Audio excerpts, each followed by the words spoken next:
Hello my dear students, how are you all. Last video के अंदर हम लोगों ने देखा था कि क्लासिफिकेशन किस तरीके से करते हैं। परचेज के अंदर परचेज में लिखेंगे, सेल्स में, डेब्टर्स क्रेडिटर्स, ये सब चीजें हम लोग अलग अलग चीजों में क्लासिफाई कर रहे थे। आज हम लोग सीखने जा रहे हैं समरी करना। देखिए, आज हम लोग सीखने जा रहे हैं समरी करना, ठीक है ना।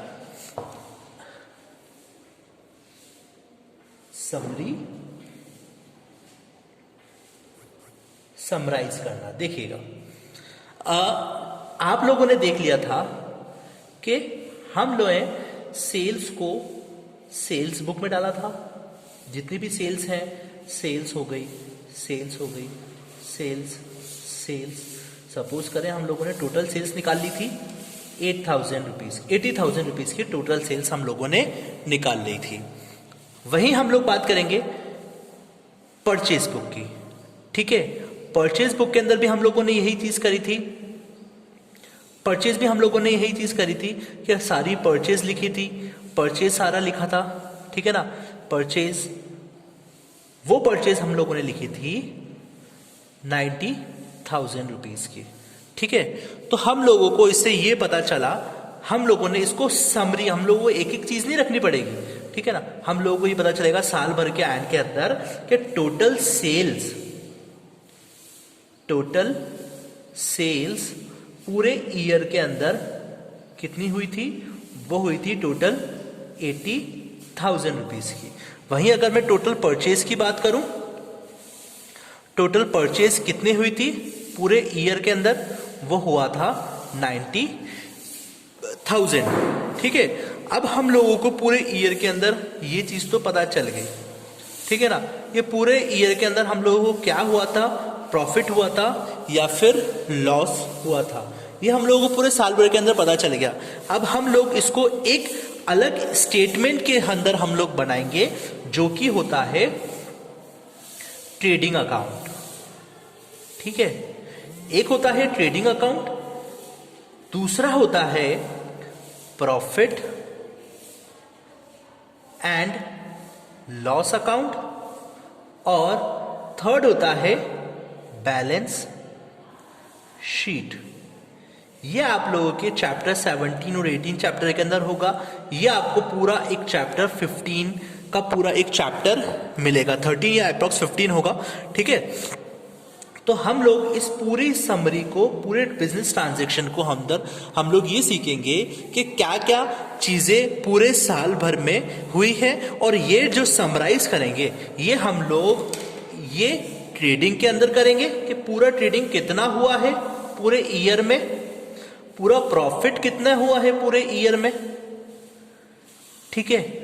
और कितनी बैलेंस शीट के अंदर पूरा का पूरा हम लोगों को ये बताना पड़ेगा कि हमें पूरे साल भर के अंदर कितनी प्रॉफिट और लॉस हुआ है। ये सारी चीजें हम लोग इसका एक अलग चैप्टर है पूरा, उस चैप्टर के अंदर हम लोग अच्छे से सीखेंगे। नेक्स्ट है हमें एनालाइज करना, ठीक है। नेक्स्ट टॉपिक है analyse and interpretation. Analyse and interpretation. अब देखिए, अभी एनालाइज एंड इंटरप्रिटेशन मतलब क्या हो गया, पूरे ईयर में कोई भी एक बिजनेस है, ठीक है, कोई भी एक बिजनेस जो है वो पूरे ईयर में कितना उसने प्रॉफिट करा है, कितना उसने लॉस करा है पूरे ईयर में, ठीक है। ये सब चीजें बताता है कौन, या तो आपका पूरा एक सीए होता है, ठीक है ना। ये पूरा बताता है चार्टेड अकाउंटेंट कि आपकी पूरी बिजनेस के अंदर कितनी परचेज हुई है, कितनी सेल्स हुई है।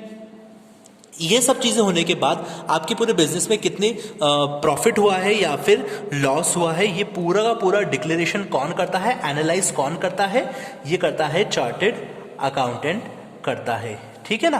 आप लोग सब जानते होंगे, 11th क्लास में आ चुके हैं, चार्टर्ड अकाउंटेंट कौन होता है। अगर चार्टर्ड अकाउंटेंट नहीं आता है तो मैंने आपको पहले ही बोला था कि मैं इसका एक अलग से सेपरेट वीडियो बनाऊंगा कि 11th क्लास में आपको कौन कौन से ऐसे प्रोफेशन हैं जो कि 11th क्लास के बाद आप लोगों को कॉमर्स से मिल सकते हैं।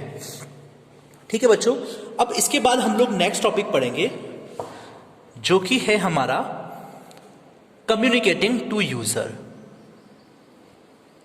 Communicating to users. अब देखिएगा कम्युनिकेटिंग टू यूजर्स क्या है। जो भी आपने ये बैलेंस शीट बनाई है, ठीक है, इस सब चीजों को पूरा जो आपका जो बिजनेस है,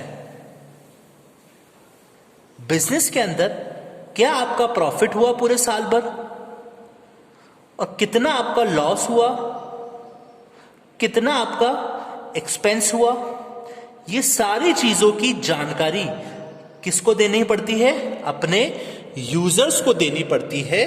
तो ये चीज होता है कम्युनिकेट करना पड़ता है अपने यूजर से, ठीक है ना। अपने जितने भी जो कोई कंपनी होती है उसके जो स्टोर होल्डर होते हैं, ठीक है ना, उन सभी चीजों को, सभी को ये जानकारी देनी पड़ती है कि आप हमारे जो बिजनेस है, ठीक है, वो बिजनेस कहां पर कितना हम लोगों को लॉस हुआ है पूरे बिजनेस में और कहां पर कितना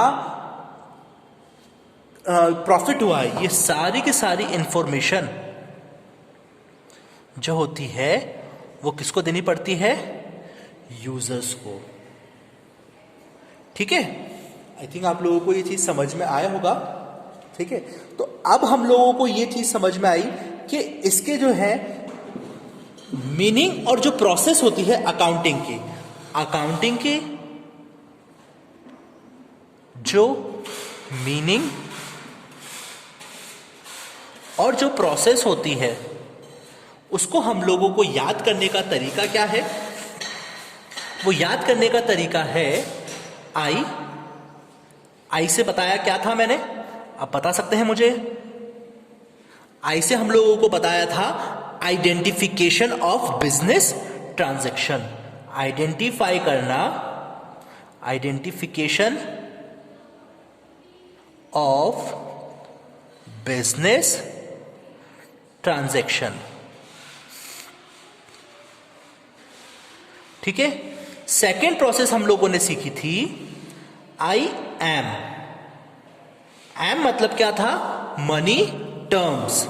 मनी टर्म्स के अंदर हम लोगों को ये जानना था कि जो भी हम लोगों ने मनी लगाई है वो मनी किस तरीके से कहां कहां पर हम लोगों ने लगाई है।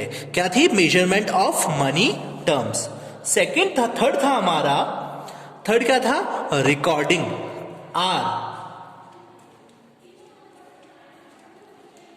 रिकॉर्डिंग, ठीक है, रिकॉर्डिंग जिसको हम लोग पूरा का पूरा रिकॉर्ड करते हैं किसमें, जर्नल में। रिकॉर्डिंग के बाद हमारा फोर्थ टर्म था जो कि था सी, क्लासिफिकेशन। क्लासिफिकेशन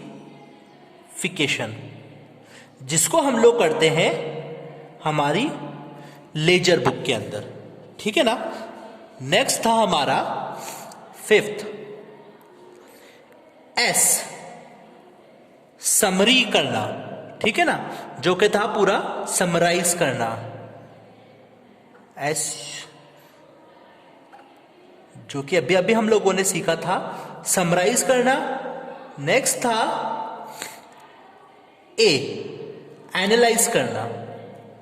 इसको अभी हम लोगों ने सीखा था कि कोई भी जो बिजनेस होता है वो पूरे ईयर के एंड में कितना प्रॉफिट होता है, कितना लॉस होता है, उसके बारे में कौन बताता है हम लोगों को, एनालाइज करके सीए बताता है। नेक्स्ट हम लोगों ने सीखा था कम्युनिकेट करना अपने यूजर्स के साथ। वही चीजें कि पूरे यूजर्स के, जो भी कोई कंपनी के मालिक होते हैं, ठीक है, चाहे वो शेयर होल्डर्स हो या फिर प्रॉपर मालिक हो, वो चीजों को बताना, यूजर्स को बताना, ठीक है ना। वही यूजर्स हैं अपने कस्टमर्स को बताना कि पूरे साल में हमें प्रॉफिट बिजनेस के अंदर इतना इतना हुआ है, ठीक है। तो हम लोगों ने पूरा इसकी मीनिंग सीखा अकाउंटिंग का और इसकी प्रोसेस सीखी। ठीक है, इस पूरी प्रोसेस के अंदर हम लोगों को बहुत सारी चीजों को भी सीखने को मिला है। इसके बाद हम लोग इसके टाइप्स सीखेंगे कि वो टाइप्स क्या होते हैं, किस तरीके से हम लोगों को यह पता चलता है कि पूरी फाइनेंशियल ईयर के अंदर क्या हो रहा है, कॉस्टिंग क्या लग रही है और मैनेजमेंट के अंदर क्या चीजें हो रही हैं। अब हम लोग मिलेंगे इसके नेक्स्ट वीडियो के अंदर। तब तक के लिए आप लोग पढ़ते रहिए। Thank you, have a great day.